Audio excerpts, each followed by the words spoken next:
जब होली का दिन आया तो कन्हैया जी छिप गए और सारे सखा जैसे ही भीतर प्रवेश करने लगे तो मैया दरवाजे के आगे खड़ी हो गई और कह रही है, अरे अरे कान्हा भीतर नहीं है। तो मधुमंगल ने कहा, ऐसे नहीं मैया, जब तक अंदर मैं देख नहीं लेता मैं भी जाने वाला नहीं। मधुमंगल मैया के हाथों के नीचे से निकल गए।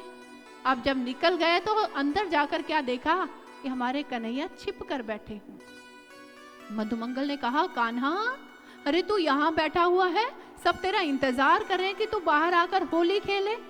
कन्हैया जी भी बड़े प्रसन्न हुए, मेरे भक्तों ने मुझे ढूंढ लिया, मैं भी इंतजार कर रहा था मेरे बिना ही होली खेलेंगे या मेरे साथ खेलेंगे। सखा बड़े प्रसन्न हुए, कन्हैया को रंग बिरंगे उन्होंने गुलाल लगाए। प्रभु ने भी किसी के ऊपर हरा पीला नीला रंग लगा दिया।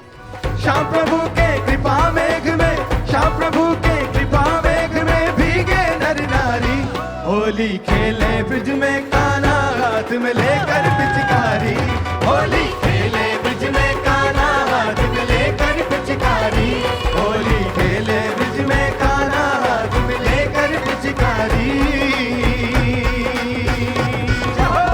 तुलसीदास जी ने कहा, सचेत होना पड़ेगा, परख करनी पड़ेगी, संत कौन है और असंत कौन है।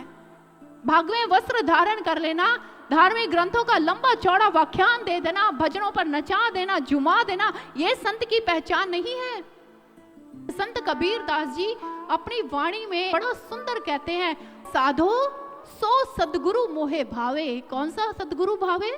जो घट के अंदर उस ज्योति स्वरूप परमात्मा का दर्शन करवा दे। जो परमात्मा का नाम लिखने बोलने में नहीं आता है, उस नाम का प्रकटीकरण हमारी श्वासों में करवा दे। परमात्मा के अमृत का पान हमारे भीतर करवा दे और उस अनहद नाद को जो हमारे घट के अंदर सुना दे। साधो सो सतगुरु मोहे भावे, साधो सो सतगुरु मोहे भावे।